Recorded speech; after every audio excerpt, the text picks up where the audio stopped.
Let's do this. What about that? Is that better? I mean, it's better. But again, like, yeah, if it's more comfortable for you, I can, like I said, I can adjust your volume up. God, I'm so glad. I'm so glad this is being recorded. Hey. All right. I think I'm now realizing all the podcasters have to do this. I realize because like it's not like they could just like turn on their computers. I know. And it works. No, I mean, I really was thinking it was going to work. And then I'm just like, I literally don't know what to do. I've touched everything.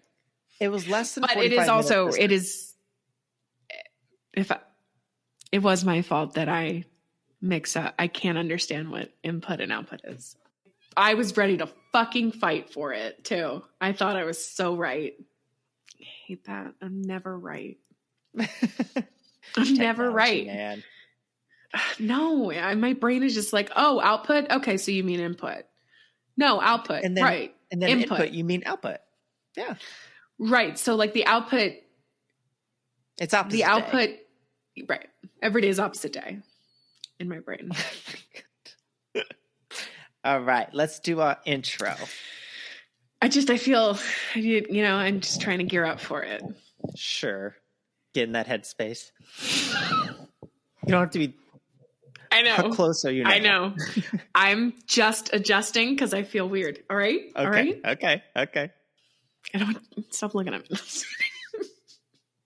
Now I just think you're going to interrupt me every single time I say, hey, everyone. I won't interrupt you. I won't interrupt you. Hey, everyone. Welcome to Creepy InQueeries, a podcast dedicated to all things creepy, spoopy, and true crimey. With your hosts, Miss and Kevin. Your friendly neighborhood queers. Let's dive in.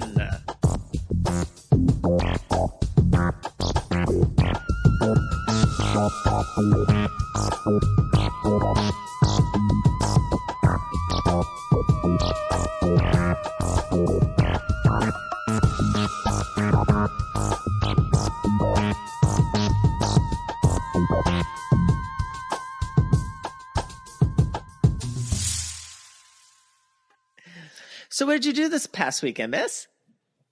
To be honest, I didn't do a whole lot of anything. Let's see. Friday night and Saturday, I put together this desk that I'm sitting at. I love it. Uh-huh.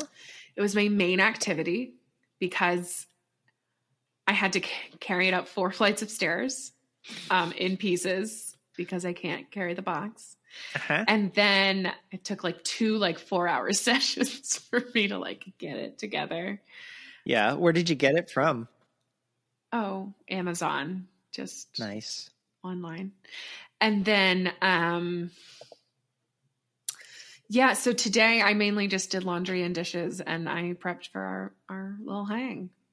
That's great. I did laundry, Ben did dishes.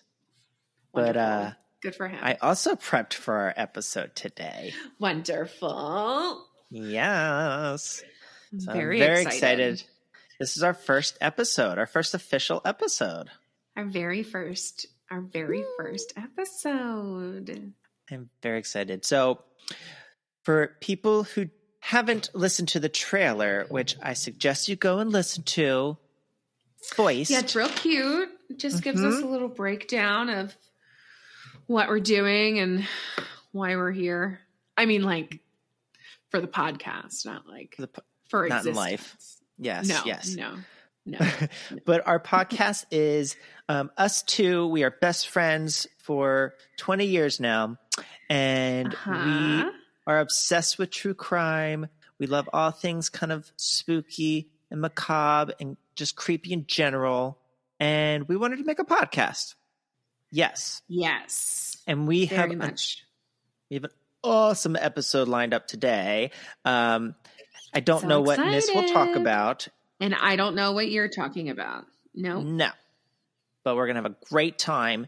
And we hope you guys too, you will too. I think you will. I think it'll be fun. I think so. But I don't want to tell people what to think, but it's going to be good. Yes, we don't want to dictate your lives, but if you've made your way here and you're listening to I'm us glad you're now, here. we are so glad you're Please here. stay. Please stay. And while you're here, go ahead and subscribe and rate us just because. Oh, look at that smooth segue. You know, not to toot our own horns. If you like it, if when we're done, you like it, give her an old subscribe wherever you listen. Yes. So we are, I don't know. I think we should just dive right in. What do you think, Miss? Sure. I think that would be great. And you have a lovely story for us today, don't you? I do. Tell the children what it's about. Okay. Wonderful. What I have for you today is the Lizzie Borden murders, or should I say the Borden murders that Lizzie was accused of committing. How about that? Okay. How about that? I know very little about it, so I'm very excited for this. Yeah, I'm not going to lie. I before I read The Trial of Lizzie Borden, which came out in 2018, and I'll get that author's name in a minute. It's an incredible book. It's the reason I decided to do it for the first episode. And really, it has so much detail and so much information. And most of the information I have for today is coming from that. But I knew, you know what I knew from it? I knew in I think 2014, there was a Lifetime movie about Lizzie Borden. And I think that's my only point of reference for that. But now. The only reference I know is that it's in Massachusetts and there's an axe. That's all I know. Aha. But is there an axe? No. And I'll tell you why later. There was no axe. The most famous axe murder had no axe. What? No axe, baby. Okay, Girl, you have my attention. Okay, so what we're going to do is we're going to go through the players, okay? Okay. And the players are mainly the people who were in the house the night before and the day of. And the day is August 4th, 1892 in Fall River, Massachusetts. This is not a small town, but it's not a big city. And the players that we're looking at in this scenario, there's not many of them. And they're mainly people who live in the house or were in the house the day of. And that is Andrew Borden, Andrew Jackson Borden, I should say. I don't like that name. It's a lot of name. Andrew Jackson Borden. And then Abby Borden is his second wife. And then we have Bridget Sullivan, who is the live-in Irish maid who they called Maggie because every Irish housekeeper or servant, they just called Maggie. Just rich people were like, I don't care what your name is, you're Irish, so I'm going to call you Maggie. Makes me think of Karen Walker when she just called any bartender Smitty. Oh, Smitty. Like that. Yeah. But with worse meaning behind it. Yes. Because Irish were good for nothing, just for drinking and keeping house and not for name remembering. Anyway, I'm going to call her Bridget. And in a lot of stuff that I was looking at, they call her Maggie, or they say Bridget Maggie Sullivan, as if that was her nickname. It wasn't her nickname. She did not choose to go by that name. So I'm just going to call her Bridget. Okay. Another person who was in the house was their Uncle Morse, which was their deceased mother's brother. And he was in town staying at the house because Daddy Borden and he had business. All right. Okay. So those are the main players. Lizzie also has a sister named Emma. She's 9 years older. Lizzie was born in 1860, and then Emma was born in 1851. So Dad, they were wealthy for the time. They weren't Gilded Age rich by any means. And Dad was very frugal. He did not care to spend money on anything.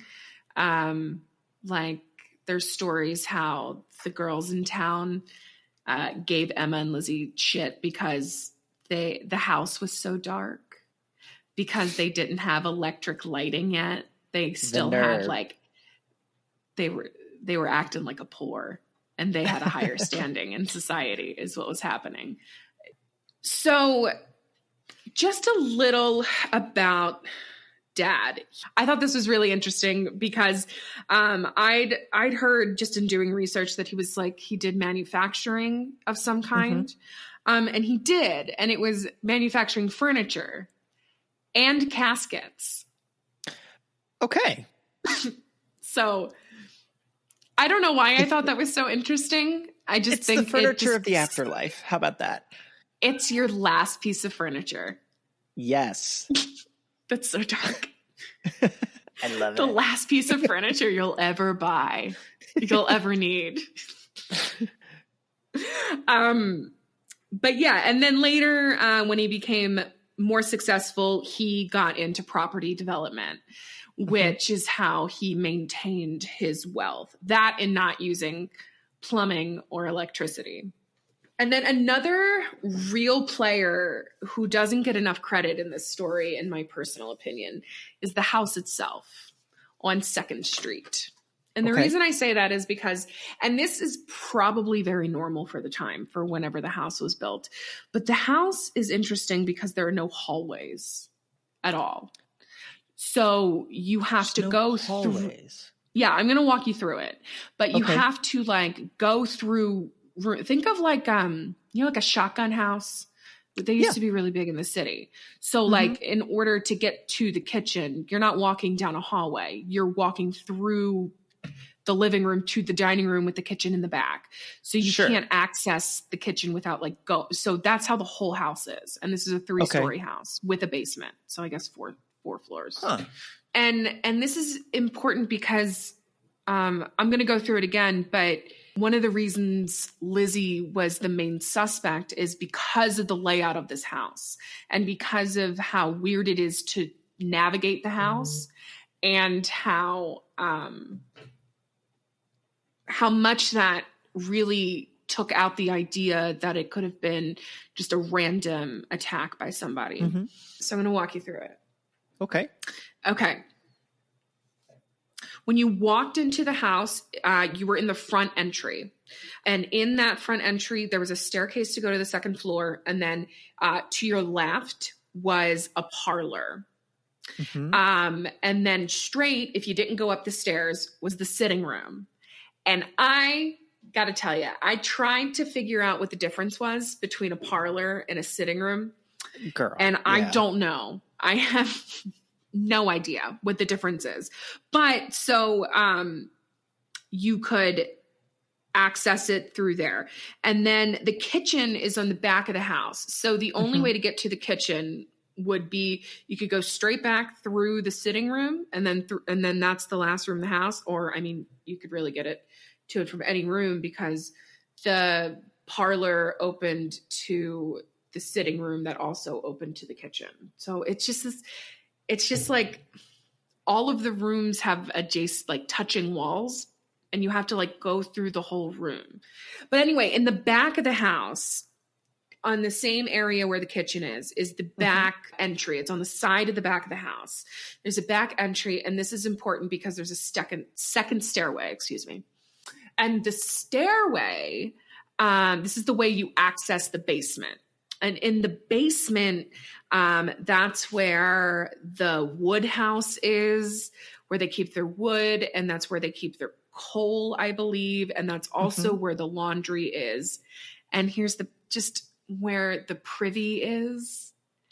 The shitter? No, it's not even like that. I wish it was that, actually. Because something about... So Bridget was there. So they had a live-in maid, but she didn't work like all day. Okay. She had a few days a week where she like had afternoons to herself. Okay. But she was not in charge of cleaning the bedrooms. The bedrooms were the occupants took care of their own bedrooms. And that included, it's mentioned so often in the book. That's why I'm mentioning it now. They talked so often about how they had to take their chamber pail. Oh, God. And every morning they had to walk their chamber pail from their bedroom to the basement to empty in the privy to then wash out somehow. I guess there was water down there because there was no running water in the house. And then they would return their, like, I have to tell you, like, in every explanation of who in that house, like, and what they were doing that day, there's a lot of privy talk, you know? Okay. So I was attacked by that. So I'm attacking you with it too. And just the chamber pail, it just. That's a lot. That's a lot to deal with. It's real gross. It's so gross. Yeah. So anyway, so then when you go to the top floor, and you can, the back stairway goes directly into Mommy and Daddy Borden's room, right? And then just through the parents' bedroom, you could get to the other bedrooms. But the point of this is to say that because there was no hallway, there was multiple ways to get in and out of every room, including the bedrooms. So it left a little room for, I don't know, privacy, I guess. If other members were home and they needed to navigate to an internal room, they'd have to go through, you know, Lizzie's bedroom or Emma's bedroom. So that's important because everybody kept their rooms locked. Everybody kept, like, at night, like, Lizzie locked herself in her bedroom so that nobody could come in during the night. Because, like, the parents were in the back of the house in their bedroom. If they wanted to go to the front of the house where the main staircase was, they would have to cross through Lizzie's bedroom. So every room in the house was locked unless there was somebody in it. And even when somebody was in it, it was still probably locked. And not just locked like now, but like old timey where they like carried around big iron keys and shit. So that is important because it takes away the possibility that somebody could have just gotten in and out real quick and committed the murders. Okay. Because unless somebody left a lot of doors unlocked accidentally or on purpose, it would seem very unlikely.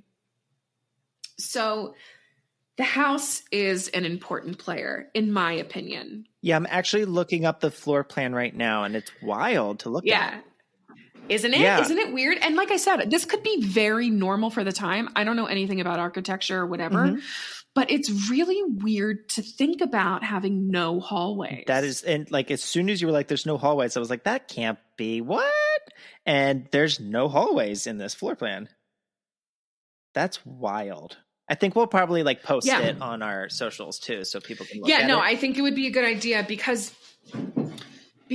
I think there was a theory that somebody got in that side door, that side back door. And even if that side door was unlocked and like, even I think Bridget testifies that she thought that it was locked. But so even if somebody got in, it would be really hard to navigate the house. I'm not to say that you couldn't do it because the first floor, where one of the murders takes place, I mean, those rooms I assumed they would be open. There wasn't anything that I looked at that said that the downstairs rooms were locked. But yeah, so the upstairs room's always locked. And one of the upstairs rooms is where one of the murders happened, which makes it even more suspect. Yeah.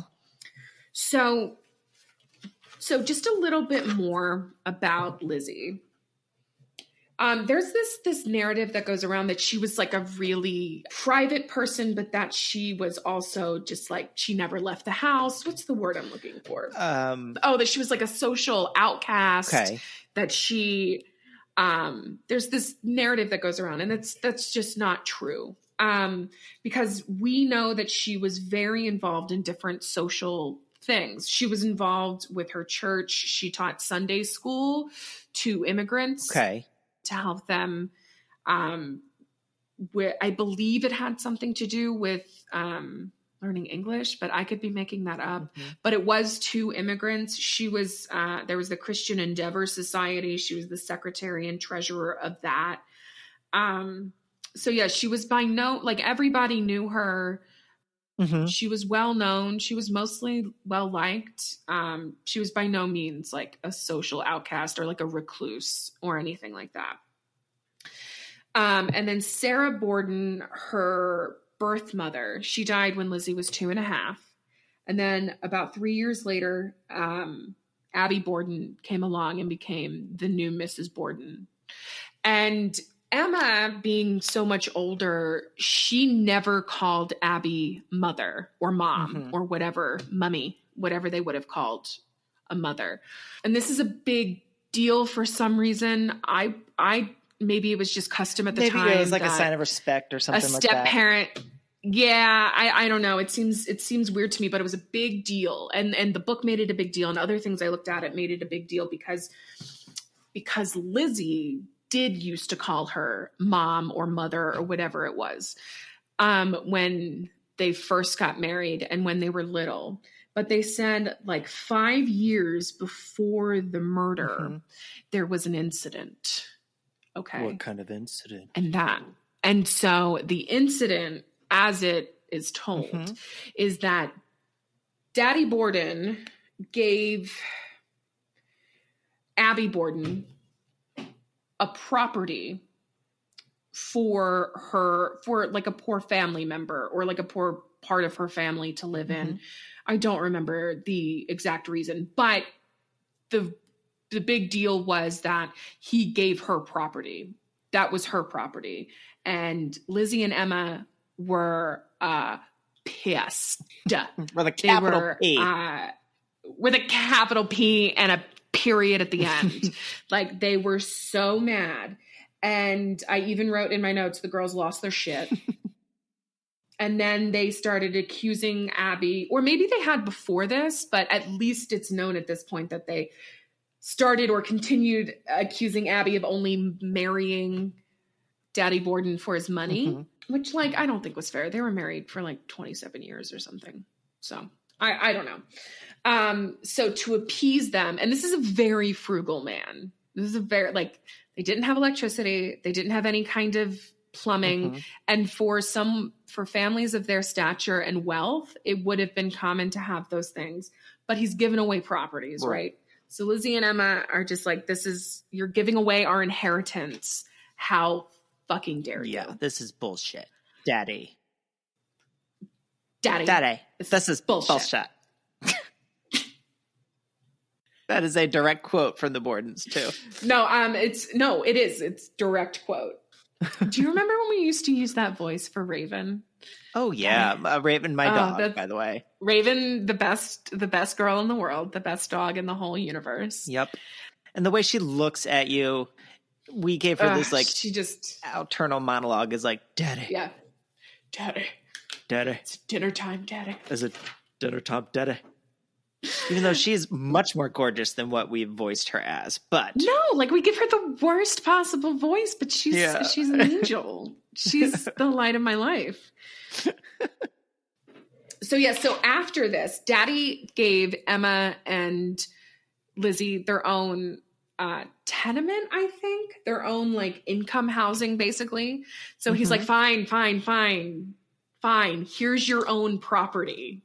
So while I guess I get that they might be mad that he's just giving away, like, they're also just a little spoiled brats at this point. Sounds like it. Daddy, how dare you? When you yell at your dad? When you're an adult. Yeah. So this happened 5 years before the murder. Lizzie Borden was 32 when the murders took place. So this happened when she was 27. That's like, and Emma was 36. It's like you going to Daddy, your give mom. me property. Yeah, no. Daddy, give me property. So she's our age. And she's just like, where's my property, Daddy? How dare you? So Lizzie and Emma, but I mean, even though they're placated, all right, this is really the end of any relationship that was there. Emma never called her mother at all. Sometimes she would call her Abby, I think. But like I said, Lizzie would refer to her as mother sometimes. Now she was strictly Mrs. Borden. Ooh. By both of them. I know. Ooh. It's a hard blow. It's a hard blow. Wow. I just please call me Abby. Please don't call me Mrs. Borden. Oh, okay. So no more. And like Emma and Lizzie, they don't eat dinner with them. They eat like Emma and Lizzie eat together. Mommy and Daddy eat together. So like it's cordial, but they're not close or warm. It's real waspy, real New England, unemotional, sort of stuff. So really, I think that's all the family and pretext stuff that you want. And the reason I bring that up, the calling her mother and that fight, which is like just to show that they're just sort of spoiled brats. But also, the prosecution tried to make this a huge deal because to say that she had animosity towards Abby. She didn't even call her mom or mummy or whatever. So of course she killed her. Which is just the logic of the time. Okay? Logic of the time. Lawyers in that day, huh? Oh, I have some quotes for you from these lawyers. It's great and terrible. So now we're at this point. I'm going to go over the murders themselves. Yes. But more importantly, the day before the murder. And now that we're here, do you know anything about what was said to have happened or the outcome of all of this? What do you know? Guesses are appreciated. I do recall that there was one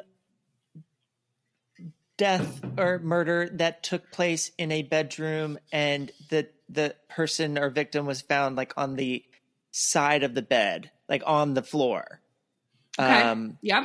And then I believe there was another victim on a couch. A settee? A settee? But yes. Yeah. I think it's a settee. I actually, it might just be a couch. I don't know. But yes, that's correct. Okay. Do you know anything about... And I know they were brutal. Yeah. Yep. Okay. Good. Let's get into it. So now I want to do... Okay. Now I want to do the day before the murder because, listen, I love the idea of Lizzie. I love the idea of just like lady got fed up and forged her own future. Yes. Because something that's kind of important to point out is that Lizzie was sort of known to be melancholy, I guess what we would call today depressed. Like she was never like super bubbly or happy like you would think for women of the time. She was intelligent, but her class standing really kind of kept her bored. Because she couldn't they were independent, like I said, like they handled their own shit pails. And I think they did like the majority of their own laundry and things like that. But other than that, there was not a whole lot to do to spend their time. Okay. And Lizzie and Emma were spinsters of the time. And that's how they're identified sometimes in the newspaper, especially the cruelty Emma. Of that, yeah. Yeah, no, especially Emma, because I think she's 41 at the time. So they're just like this fucking old hag. Can you believe she is still living and doesn't have a husband? The nerve. Jesus. That she's living. Anyway. So one thing that was said is that she was very bored and like she couldn't just go work doing really any kind of job because it would look poorly on the family because you're supposed to be a wealthy family. Why is your old spinster of a daughter showing her face doing menial work when we have Irish for that. When we have Maggie for that. Maggie's. So, we have Maggie's for that. So she was like solidly upper middle class, and she was not married. She didn't have kids. She had friends. She had a bunch of friends around town. Yeah. But she was bored and depressed, really. She was bored. And I know. I said it. That was really good. It was an easy one. Yeah, it was an easy one. It was really easy, but I've been reading about her for weeks, and I never thought about it. It never. Nice. Ooh, that was like a muted Reba. That was a muted Reba. Hey! Side note: Have you heard that duet with Dolly and Reba? Does he love you? No. Oh yeah, she redid it. You sent it to me, for right? her new album. I believe so. Yeah, I'm sure you did. I'm gonna look at it. Stuff. What is it? It's Dolly. It's Dolly and Reba. Yeah. Reba's new album that she came out with. It's all like you did send this to me. Yeah. So she re-recorded that song with. About that. Yeah, it's like I read a note. It's amazing. Yeah. Okay. Back to Lizzie. So before the murders, in July of 1892, so the month before the murders, there was an argument in the family. And I don't know what the argument was about, and I don't know what happened. But what I do know is that each sister took an extended vacation away from home.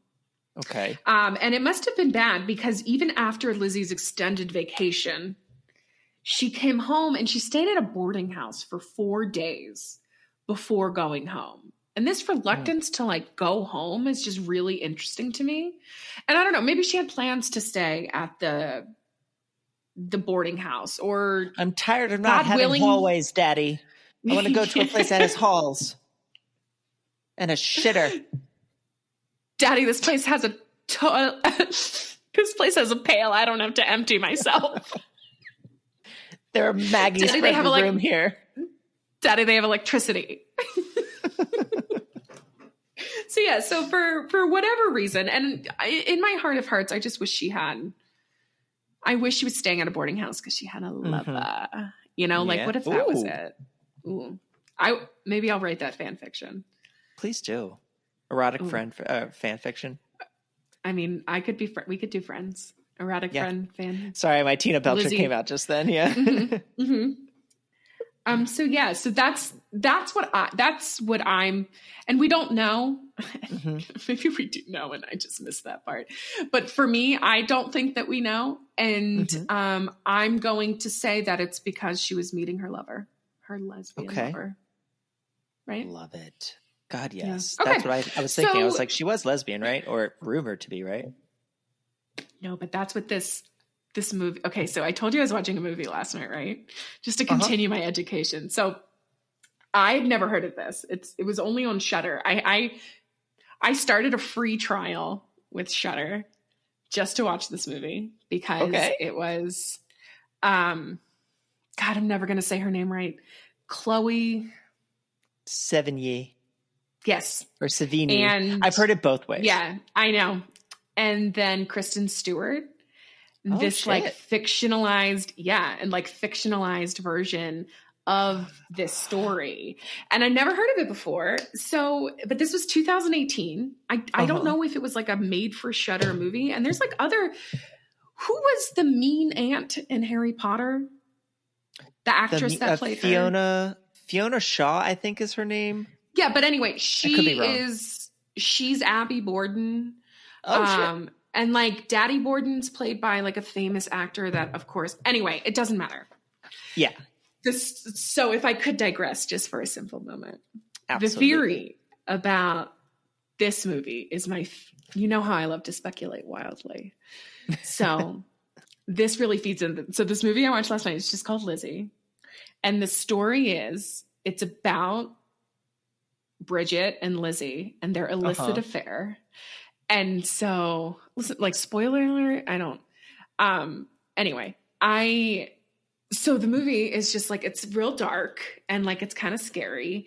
And like, it's like, yeah, actually it's really dark. And like, so it's not true. So I'm not going to like, anyway, there's shit happening with Daddy and Bridget, bad shit. And like Lizzie and Bridget are starting this beautiful love affair. Actually, there's like a really awkward, like 1892 lady sex scene in it, and like it's not like, listen, I'm not complaining, but like we're in like 17 layers of clothes, so like okay, it was fine.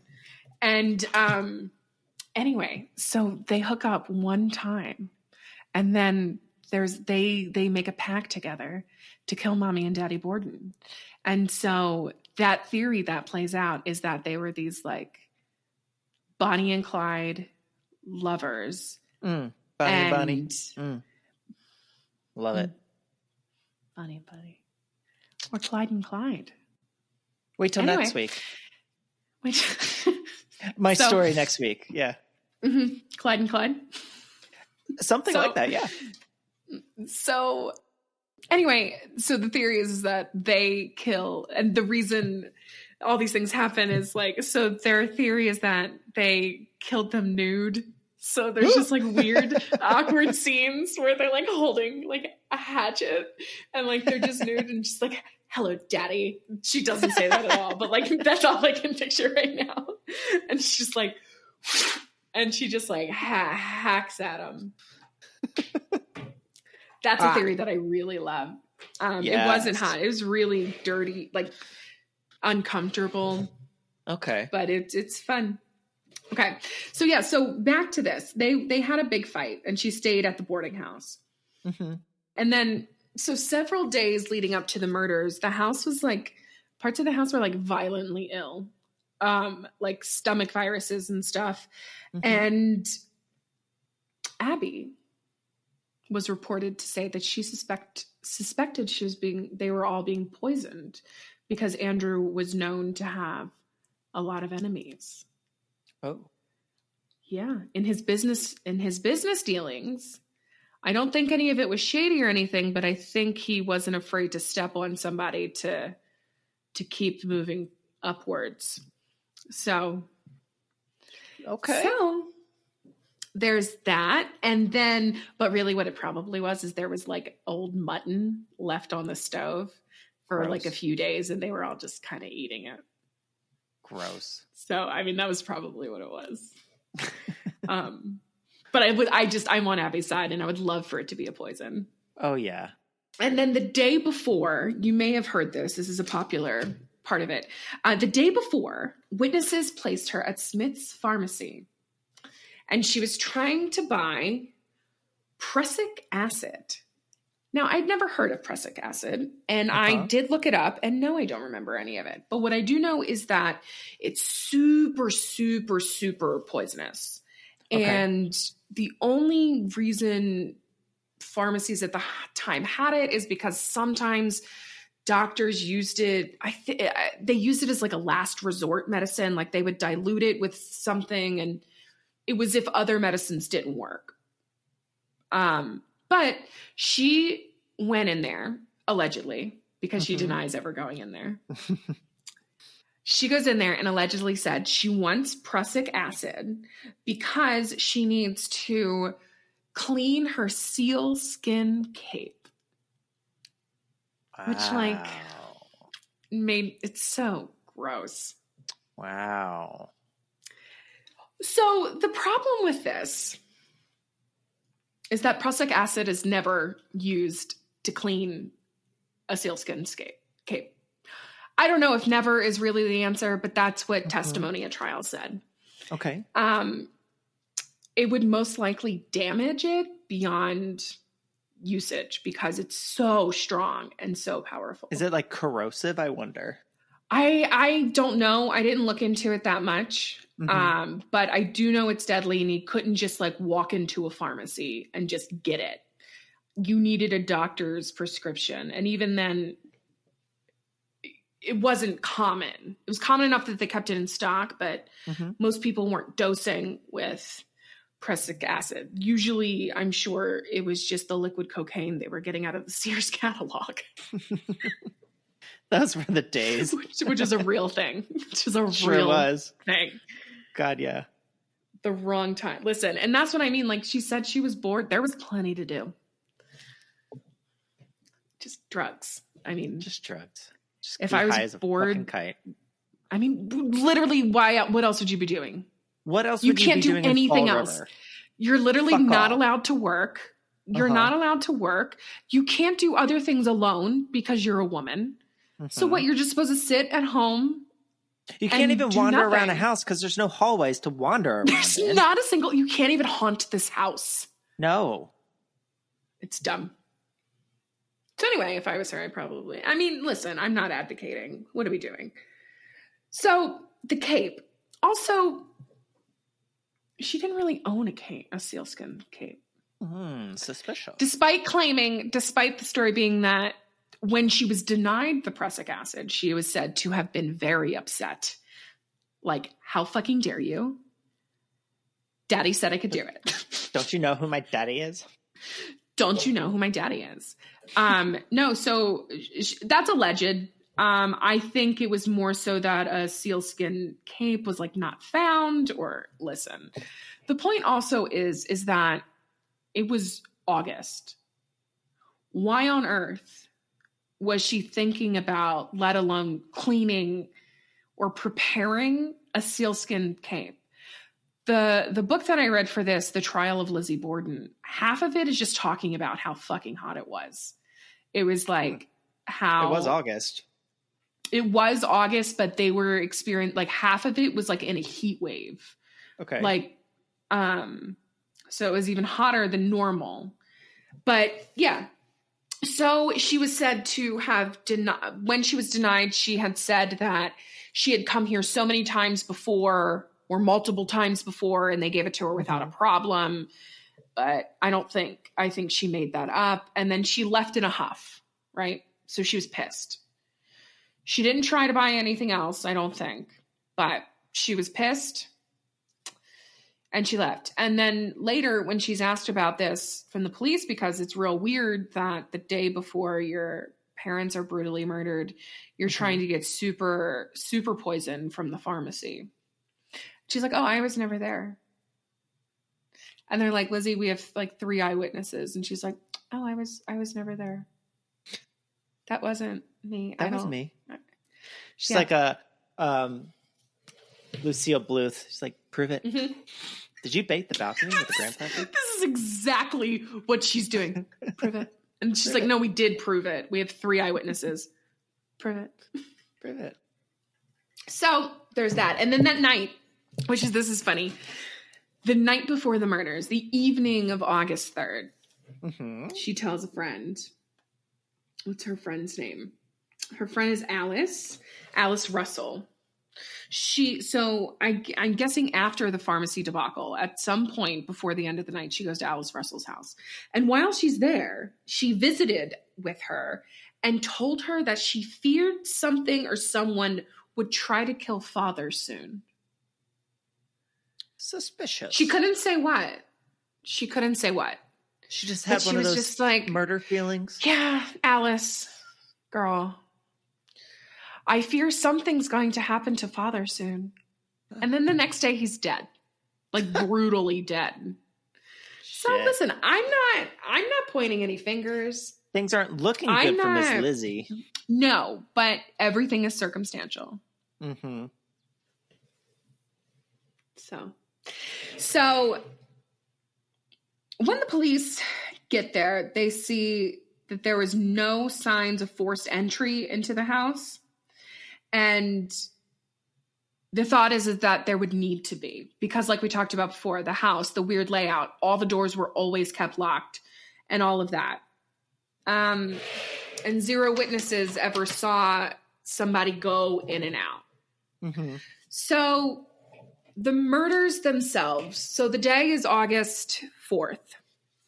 And these murders happen an hour and a half apart. And you're right, before.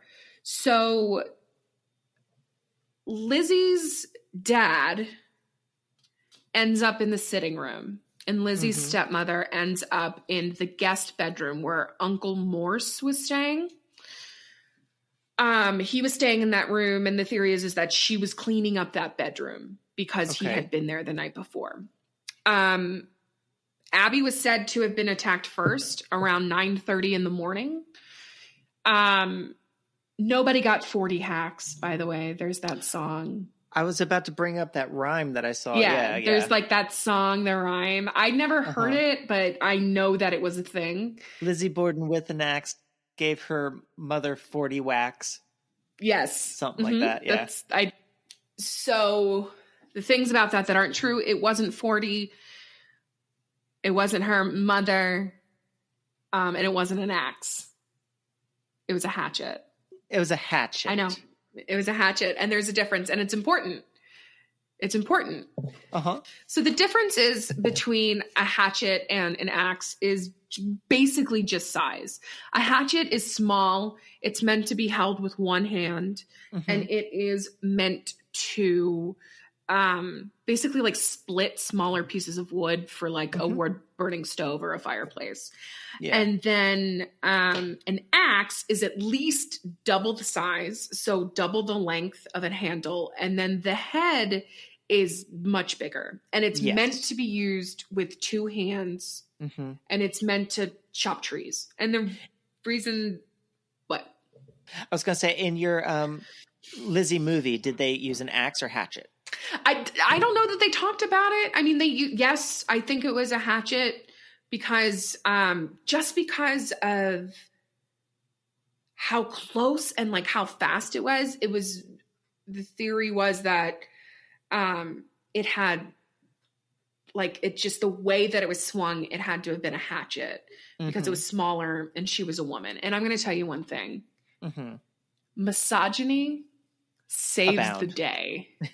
Misogyny abound, but misogyny is Lizzie's hero in this story. Shit. Okay. So part of that is that a hatchet is smaller and more easily used by a woman of average strength. So the theory is that someone broke into the house at 9:30, killed Abby Borden. And the craziest thing is like, they know the time of death because of like science. Like they're like, no, based on like the coagulation of the blood. Yeah. And I'm just like I didn't know we had that like forensic kind of evidence in like 1893. I didn't know we were doing it yet. Or 1892. The murders are in 1892. The trial is in 1893. So another important thing was, so Abby's killed at 9:30, and then either the same person or another person was in the house the whole time, but there was only two people supposed to be home, and that was Lizzie and Bridget. Okay. Bridget, upon the orders of Mrs. Borden, was washing windows inside and out all day and claimed to have had an eye on Lizzie. Lizzie had said that she was around the house. And at the time of one of the murders, she was in the barn getting pieces of lead to make sinkers because she was going on another little vacation. Okay. Over the town over New Bedford, I think. I've been there. She was joining her sister, Emma, who was already there. And so while the murder was happening, she just happened to be in the loft of the barn getting little pieces of lead. And convenient. And a huge part about this trial was what Lizzie was wearing. Because they're like, if Lizzie did this, she used this like, hatchet and covered in blood. And she would be covered in blood. Yeah. And there was no blood on her at all. There might have been like a speck of blood found on like the most underest of her undergarments, but that was decided it was something else. It was a lady situation. It was not blood from a murder. And so she is seen, everybody says that she's either wearing a blue or a calico dress. And the reason this is important is because some allege that by the time the police got there, she was wearing a quote unquote pink wrap. I don't know what that means. I don't know if that means like the outside of her get up was like this pink shell that went over all of her layers in her dress. But the idea is that she was not wearing what she was wearing in the morning. So obviously it's not going to be covered in blood because she changed. But the police checked all the rooms in the house during the investigation. And all of the dresses in the house belonging to everyone. And there was no bloody dress found. But something that was a little damning is that days after the trial on a Sunday, or I'm sorry, days after the murder on a Sunday, Lizzie told her sister and Alice that she had burned a dress because it was covered in paint. Okay. Like human paint? This is human paint. Human paint, so, I suspect. Yeah, so I wrote real suspicious in my notes. I think the kids say sus. Yeah. So it's really weird because they were a very frugal family. And if you got paint or something on a dress, or if it was unwearable for whatever reason, it was cut up and used as rags. Like, that's how it was done. So by 11 a.m., they're both dead. And Lizzie, having come back in from the barn, discovers Papa on the couch in the sitting room, on the settee in the sitting room. Okay. And allegedly what happens is she yells for Bridget. I think she calls her Maggie in her little yell. She says, Maggie, Bridget, come here. Somebody's murdered father, or somebody's killed father. That's what she says. Okay. Somebody has killed father. So they don't know where Abby is because supposedly, according to only Lizzie, somebody had stopped by with a note earlier in the morning for Mrs. Borden. And she left to run an errand. So she had assumed at this point that Abby Borden just wasn't at home. She was still running her errand. So she's just like, oh, Bridget, oh, father's been murdered. Go get a doctor. Oh, no. Father's been murdered. But then in the book I read, so there's different accounts because I've read places that said Bridget found the body first. Okay. I've heard accounts that said there was a neighbor out, like she found the body and then walked out onto the porch and saw a neighbor outside and said, neighbor, father's been murdered. But it's pretty consistent that it's shown that Lizzie said, father's been murdered, whatever. So she has Bridget go get a doctor and then sends for like two of her like girlfriends. Okay. Like, I guess to like come over and comfort her. I don't know, but. Comfort her. Okay. God, I wish, right? I don't think so, but. That's a sequel. That was Lizzie. That was that movie last night. Yes. But yes, so then the police arrive. And like I said, they went through the house. They searched everything. They found they found a hatchet that was just the blade down in the basement. And they thought it was covered in blood and hair. But it was later found that it wasn't, it was blood, but it wasn't hair, human hair. It was pigeons because Lizzie kept pigeons in the backyard. Like she built this like pen for them. They were like her pets. Okay. And then her dad said that it was attracting kids to come onto the property and hunt them. So he just like went into the pens and like took them out and chopped all their heads off. Andrew Jackson Borden. Really the living nerve. Up to that name. Yeah. So that like the blood and like the feathers and stuff in that hatchet were supposed to be from that incident. But yeah, so the police came They did the introduction. They did their investigation. They started it. And really what happened from there is everybody just said that Lizzie couldn't have done it. She wouldn't have the power to. She wasn't that kind of person. Mm-hmm. But ultimately, there's only one suspect. It was just her and Bridget.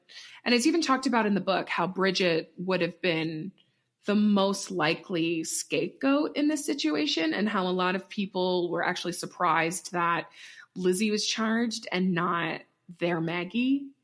Because apparently, like, that was a thing. And, like, even Bridget had talked about being so scared to talk to the police because she knew what happened to Irish girls who talked to the police. So, yeah. So, Lizzie, there's an inquest, which from my understanding and reading it, it was like a grand jury inquest. And at her inquest, it was determined that there was enough evidence to support her being the killer. So she stays in jail until her trial in June. I think it starts in June 5th, 1893. And, like, I do feel bad. I mean, I don't want anybody to be in prison. Prison's a terrible place. But, like, back then, it was even worse. But I did hear in the book that she did, like, have a special cell. And, like, they were so worried about people, like, poisoning her that she got, like, sick takeout, like, from restaurants every night. And, like, she was, like, allowed to have, like, visitors, like, come hang in her cell. Jeez. And, like, so, like, yes, she was in prison. Nice, Lizzie. Yeah, no, she was definitely, like, in prison, but, like, I mean, she was getting the best that she could out of it, which, like, good for her. But also, she probably murdered her parents. So, I mean, like I said, misogyny really saved the day here, because with everything there, and I want to read you a quote. So there's so many quotes from newspapers at the time, and the newspapers at the time were just wild. I mean, they're like now, but, like, imagine now, and, like, there's no TV, there's no other entertainment. It's just what's in this newspaper. Yeah. So this is what one of her attorneys said at her inquest regarding whether or not Lizzie's testimony should be admitted at trial because it was coercive, because it was involuntary. So her attorneys say, it shouldn't be admitted at trial, not heard by the jury. She was subpoenaed to appear, not cautioned about her right not to testify. That was guaranteed. Her attorneys conjured up an atmosphere of menace in which crowds of men in authority circle a helpless young woman. And then they say, she's alone, a woman, unguided by her counsel, confronted with the district attorney, watched by the city marshal at all times, surrounded by the police. Fall River authorities were allied in nefarious official conspiracy to compel Lizzie's testimony, blocking her escape like cats playing, and they're playing with their prey. The arrest warrant proved they were keeping her with the hand upon her shoulder. She, a woman, could not run, covering her at every moment, surrounding her at every instance, empowered to take her away at any time, any moment. And under those circumstances, taking her into that inquest to testify. How could statements made under those conditions possibly be voluntary? How could they? How could they possibly be? I mean, like, admissible? So here's the thing. I agree that under the circumstances, it's not, it doesn't feel voluntary. And, but they're saying it's not voluntary because she's just a helpless little lady. Yes. And that how could she, in the face of all these big, strong men, how could she possibly do something voluntarily? She's so stupid. She was just persuaded. I mean, she's not married, so how smart could she be? She had nobody to tell her what to say. Exactly. And that was from the book, and they were quoting, I think, the Boston Globe.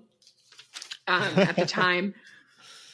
And then it's just everything was so sexist. Just like the would-be spectators composed of the most extraordinary collection of women he had ever seen, ranging from the refined to the positively unkempt, explaining the crowd at her trial. Wow. Yeah.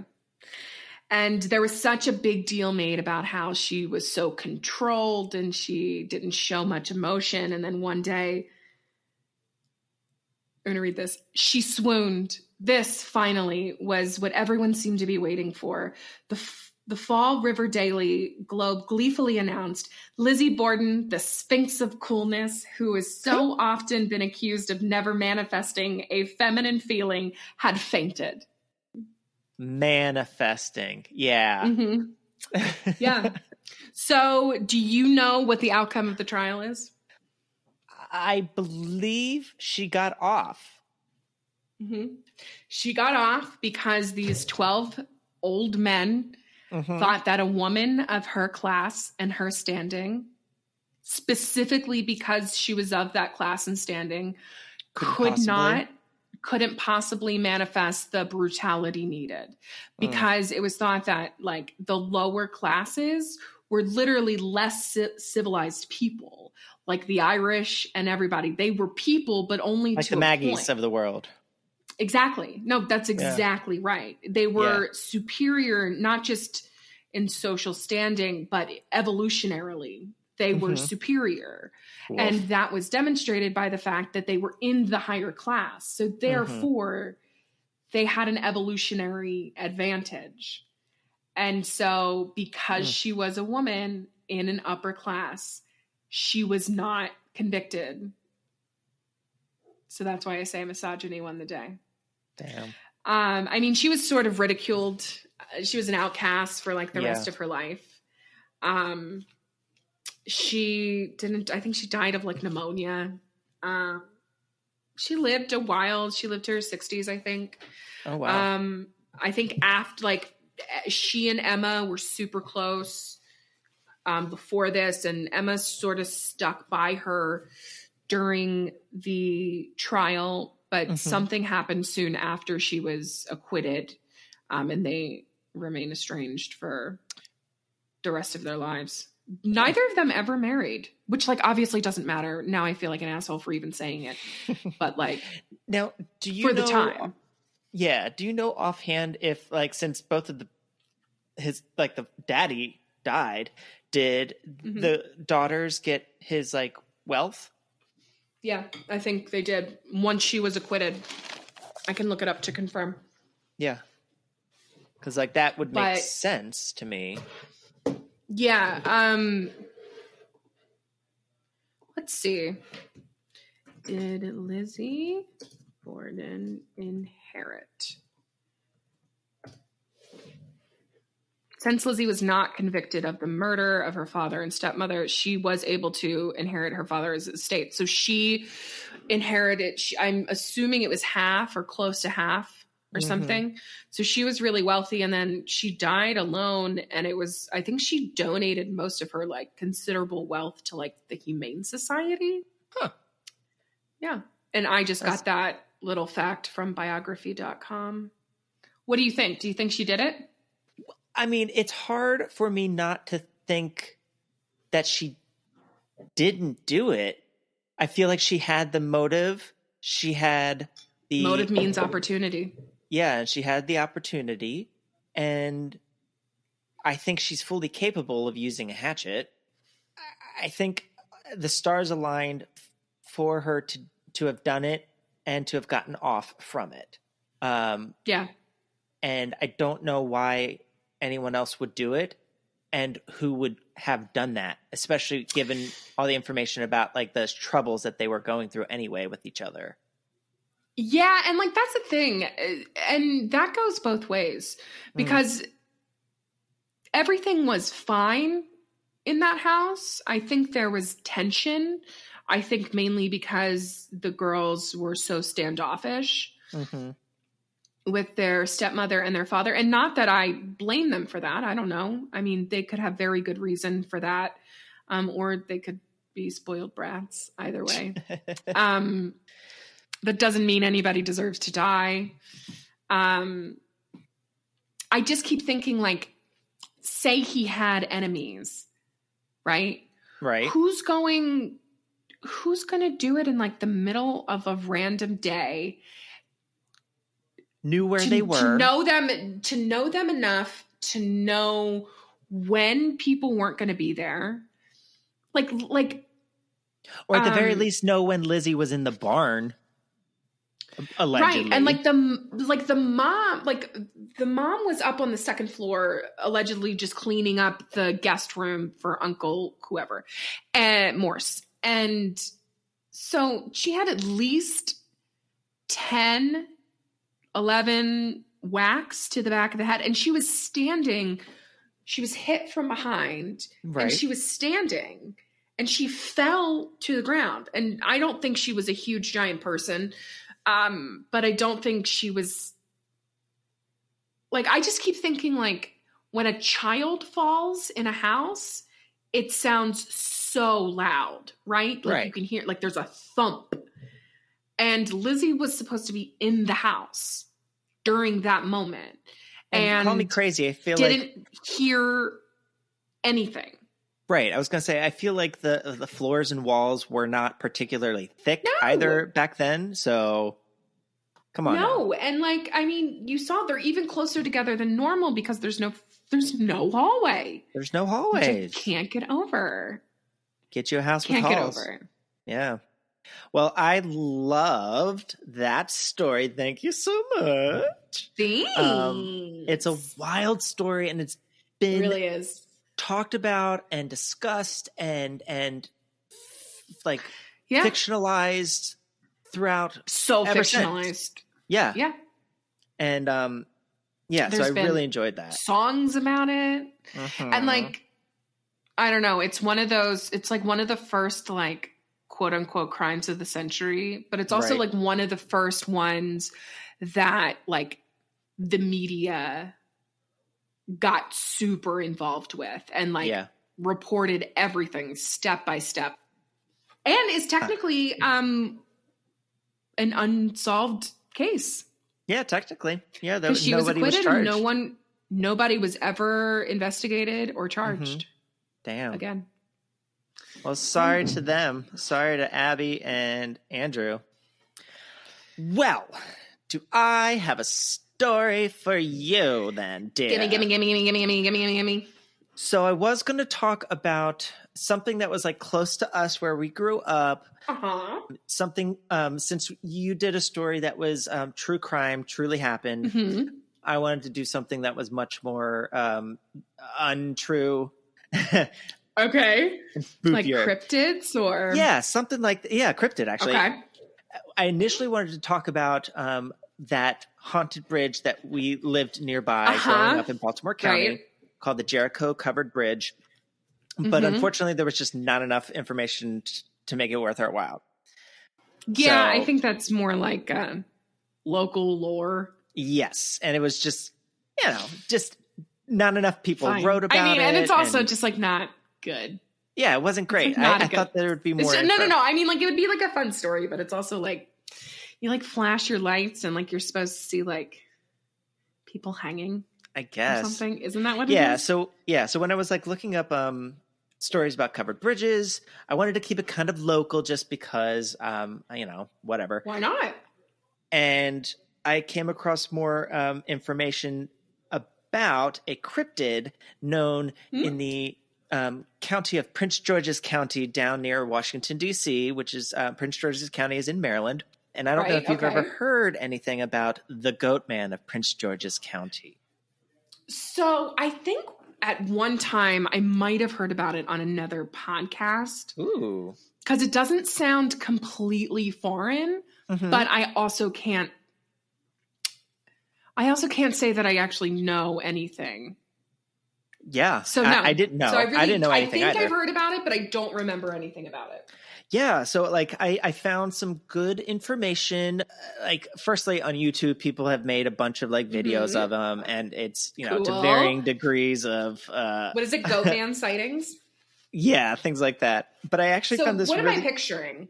Honestly, the descriptions of the cryptid itself have varied wildly, and it's part of local lore of Prince George's County. So, descriptions have varied from more of a hairy creature with a human face and like a goat body, but also it's like a human face or like a human head? A human head.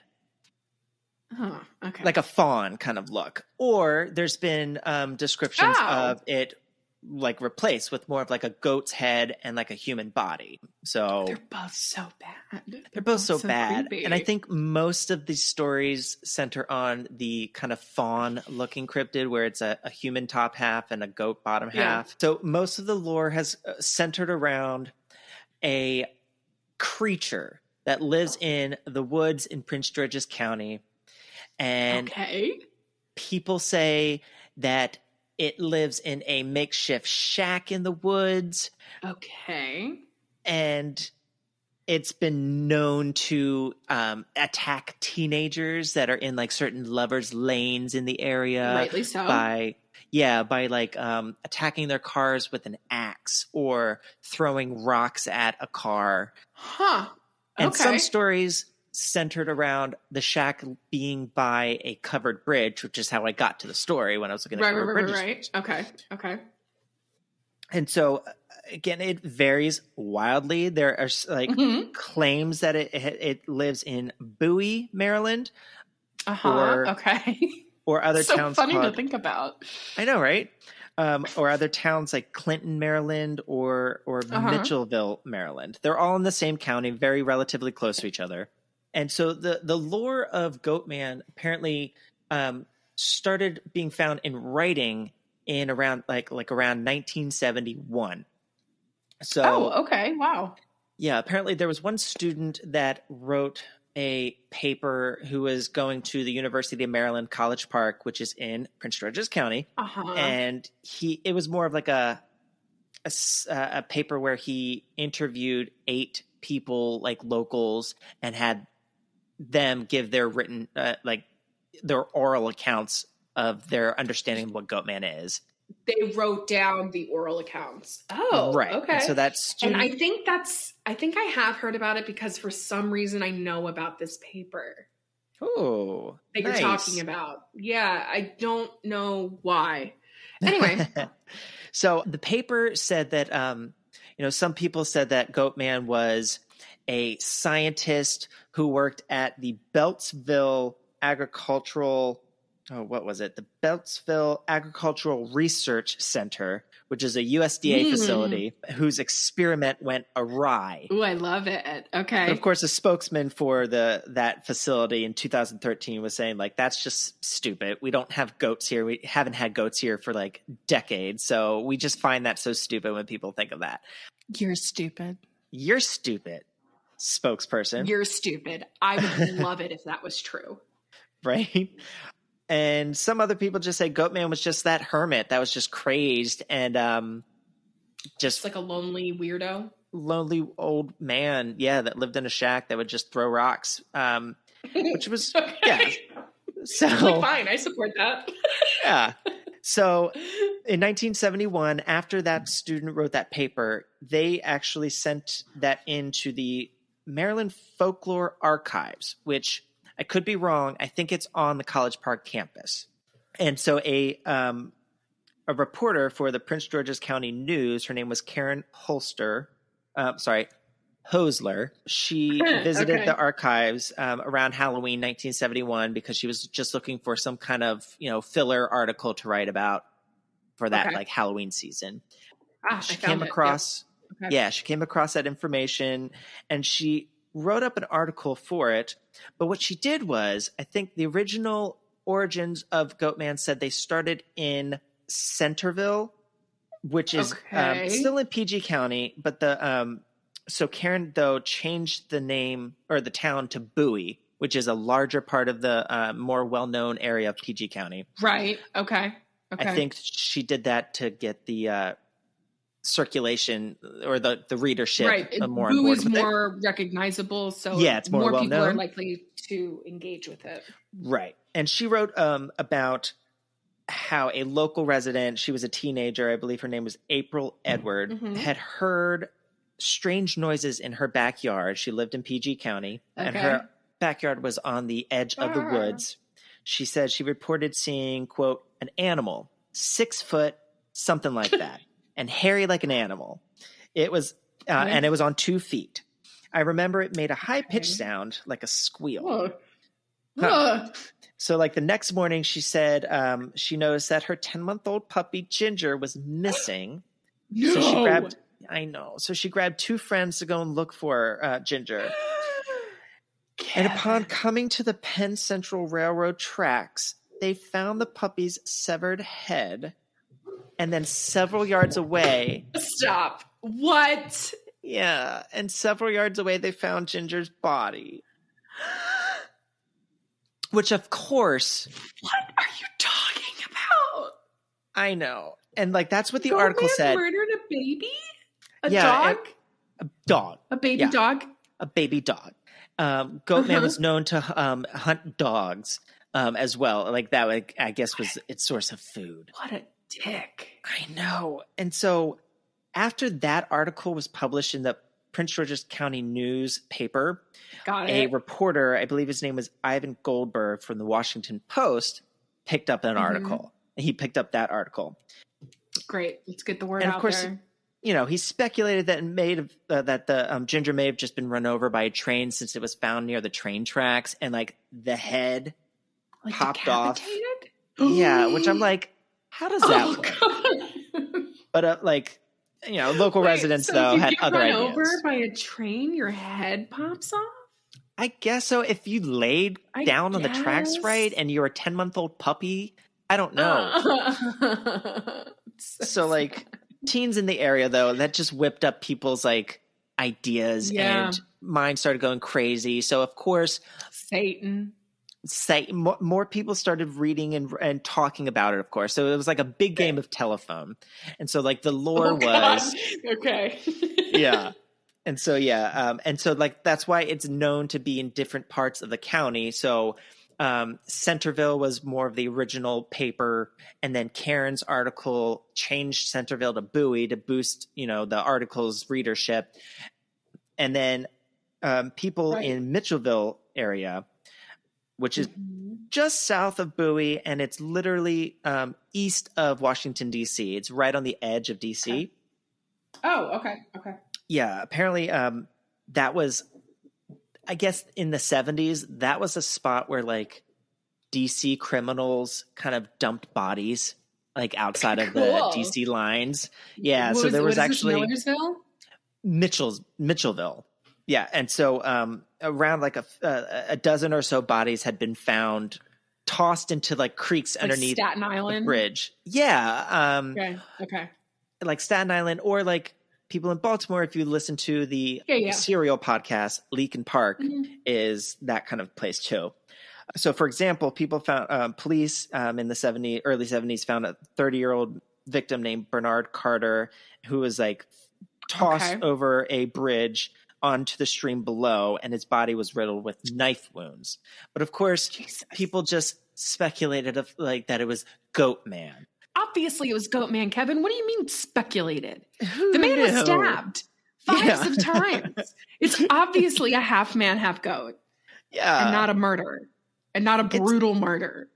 It is wild, and it mainly Goatman's lore mainly was written down in the early 70s. It was talked about throughout. By the 80s and 90s, it really got out of hand in terms of like what the story of Goatman was. Like it went from... Ooh, I would love some wild speculation. Yeah. I mean, it's not as fun, but it went from, you know, it eating dogs and attacking like teenagers in lovers' lanes that had parked their cars like near the bridge. Okay. Right. And then it essentially morphed into just a crazed killer like Goatman that would just kill anything that moved. But nobody saw Goatman. No one, like anyone that talked about like the stories of Goatman never claimed to have actually seen it. They were just saying, I've heard from other people, or I saw it written in the news that Goatman exists. Oh, I heard it was said that Goatman did it. Right. So I tell people that Goatman did it. Yeah. It hasn't. Goatman hasn't okay. really risen to like a level of prominence that like other like Mothman from West Virginia, you know, but like in pop culture at least, there hasn't been a lot of mention of the Maryland Goatman outside of Prince George's County. I mean, but you grew up in Maryland. Did you ever hear of this? No. I never heard this. Yeah. Yeah. I never heard Goatman. There were some segments on the Goatman, like in the 90s on Discovery Channel. You know, they used to have those like shows on like cryptids and Bigfoot like and things like that. Yeah. All that stuff. Yeah. So there was like a segment or two on there. And I think the X-Files had like a comic book at some point too. And there was like one story about Goatman. Yeah. Like the show X-Files. Yeah. Oh, okay. But beyond that, doesn't really have a name outside of Prince George's County. But yeah, I just thought that was like a really fun, interesting, like cryptid. I love him. Yeah. I do enjoy the idea of it being more of a goat head and a person body, kind of like Baphomet, like Satanism and stuff. Right. Because that, to me, that just seems like spookier than more badass. Like, yeah, than like a fucking satyr with like, you know, little cloven hooves. Yeah, I just think of Mr. Tumnus from Lion, Witch, and the Wardrobe. Lion, the Witch, and the Wardrobe. Yeah. Yeah. So I'm like, that's not scary. Did you ever see the Disney Hercules? I did, yes. Oh, Danny DeVito. Okay, yeah. Danny DeVito's character? That's what I'm thinking about the whole time, with like his little belly and his little hooves. I'm like, no. So there was two options for Goatman. He was top goat or human and bottom goat or human. Right. What do I want? What's my ideal Goatman? Let me think. Think it hard. Yeah. I think it'd be real weird if you got attacked by somebody who was bottom half man but top half goat. Right? I think that would be much scarier than top half man, bottom half goat. I agree, because trying to like run from someone that's like top half man, but like he's like running through the woods with like his like cloven hooves. Little goat hooves? Yeah. Mm-hmm. No, that's less of a threat for sure. No, but that's less of a threat. Like, the thought of looking back and seeing like a demonic goat head coming at me is just, that's night terrors for the rest of your life. That's night terrors for me, exactly. For the rest of your life. But it seems like the stories kind of coalesced on the opposite of that, like the human top half, which I'm like, okay. Yeah. What did he do? What was he mad about? So there was some ideas speculating that if he didn't come from that agricultural center, that scientist guy, of course he did. Of course he did. Some people speculated that he was just like a hermit that herded goats, and like a bunch of teenagers in the 50s or 60s killed his herd. So he, oh my God. So he was like out for revenge. Okay. The shock. Oh. Sorry, but, I was legitimately upset. Don't take a man's goats. That's fucked up. Yeah, don't fucking do that. And so he was just around, just like fucking up people, just trying to mac on each other at a lover's lane. I think so. And the point, like, that's plausible for me. But I didn't see any actual like newspaper articles or anything written in the book that I got, which I actually picked up this really cool book that I got a lot of that information from. It's called Maryland's Legends, Folklore from the Old Line State, and the authors are Trevor Blank and David Pulio. I hope I said his last name correctly. Like, it's a cool book, and I like the idea of a place that we kind of are familiar with that has its own lore that kind of makes no sense. Yeah, it doesn't. And it's like, you write, like, it's really, that's what you guys came up with, like that kind of scary, but I think it's cool. I think somebody did some acid in the woods and got spooked, and they're I think so. No. And they heard like a goat in the distance. Yeah, just like a what noise do that? There we go. Yeah. You just make me bat like a goat. Bleat like a goat. Okay, I didn't make you, and you did it thrice. So that's not on me. On our inaugural podcast. I think that's wonderful. I've never heard of Goatman. I think that, I don't know, I support him. I'd love for him to be true. I wish you were true. That's Of course, my thing I'd love about to see video cryptids. of it. Like, oh, so much would I love that. So much would I love that. That's my favorite thing about cryptids is they're so stupid. Yeah. But I want them to be true so badly. Like, I don't think they're true, but like, wouldn't it be really cool if they were real? I know. That'd be dope. Mm-hmm. To actually see, like, dumb teenagers getting killed by Goatman. Oh, that would be a great slasher. Great slasher. That would be something I could watch on Shudder. Nice. Well, that's my story for Goatman. Well, Goatman, we honor thee.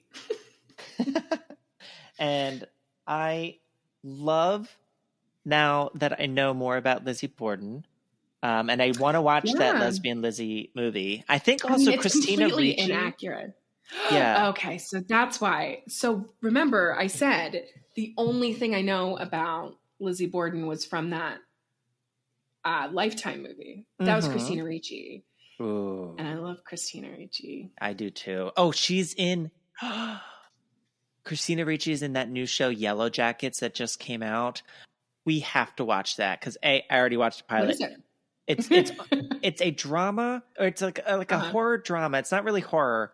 It's a suspense drama, but it stars Christina Ricci and Juliette Lewis and a bunch of other great actors. And the story is more of like a female Lord of the Flies kind of take, where this like high school soccer team are from New Jersey in like 1996.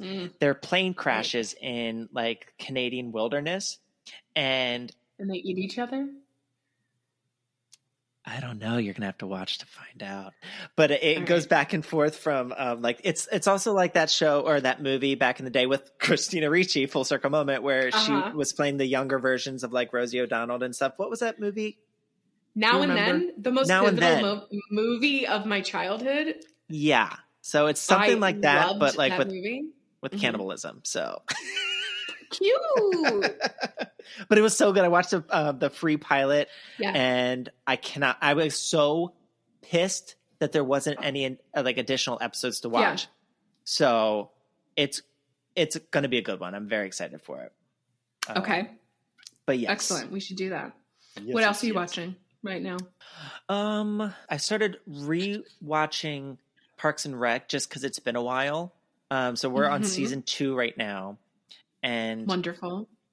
And Ben and I have been blowing through Face Off, the special effects makeup competition show that's been on Sci-Fi. Oh, yeah. I thought you were just really getting into that movie from the 90s. Oh, that we had watched many a time. Yes, we love that movie. Obviously. Yes. Obviously. And I can't remember what else. Oh, obviously the new season of British Bake Off too, so... Yes, I was watching that earlier today. It's my Sunday watching. It's my Sunday morning ritual. So I've been watching Bake Off. I usually watch my episodes Sunday mornings. Okay. So I usually have my coffee and my Bake Off. I have been, for no reason, watching the MTV series of Scream because I wanted a scary show to watch like 2 weeks ago, and I've been watching it, and it's fine. It's good. It's scary. I am so excited for the new Scream movie coming out in January. I am. Oh, there's a new Scream movie coming out? Yes, ma'am. You know how obsessed I am with Scream. I know. Remember I made you watch all 3? Yes, I do. I mean, I like them, but it was forceful. I was made to watch. No, I mean, yes. Yes. There was a lot of movies I missed, and those were one of them, but I love them. And I love them. The TV show, like it's an MTV show, so like it's mostly dumb, but it's fun. I'll give them that. Okay. And listen, like the main character, she's very pretty, and I made sure they're all 30 or above, so I don't feel like a monster. There you go. That's always good. The youngest high schooler was like 24 in the cast. So yes. All right. Well, that was our first episode. Yay! Our very first little baby episode. If you've Kevin's very excited. I am If you have lasted this long, thank you very much. We Thank you so appreciate it. much. If you want to, please go over and subscribe to wherever you listen to your podcasts. Yes. And if your platform like Apple gives you the option to rate it and subscribe it, go crazy. I'm not saying you have to. I'm just saying it's an option. And it might... Wait, was that too forceful? No. Be forceful. Am I threatening people? No. You better go and subscribe. Go do it. Go do it. But yeah. So yeah, if you have a minute, just go rate and subscribe. Yeah. And thanks for hanging out with us. Thank you. And if you want to send us any questions or any kind of info or whatever, we'd love to hear from you. You can email us at creepyinquiriespod@gmail.com. And we're going to be releasing new content, new episodes every Wednesday. And you can find us on Instagram, on Facebook, on Twitter. We might even do a TikTok down the road. I don't know, though, because we're so old. How could we even do a TikTok with a podcast? I don't know. So probably not a TikTok. We'll figure it out. Recording this episodes on this day. Come check it out. We could like do something. I was thinking like that. It was more like if you dressed up as Lizzie and did like a TikTok dance, like Lizzie Borden doing a TikTok dance. Honestly, I'd do it. Yeah. But who has baby steps? Baby time? Steps. Well, either way, thank you for listening to us babble for an hour and change. We love you. 17 hours. Yes, we love you. Thank you for stopping by. Thanks for stopping by, and we can't wait to see you next week. All right. Goodbye. Bye.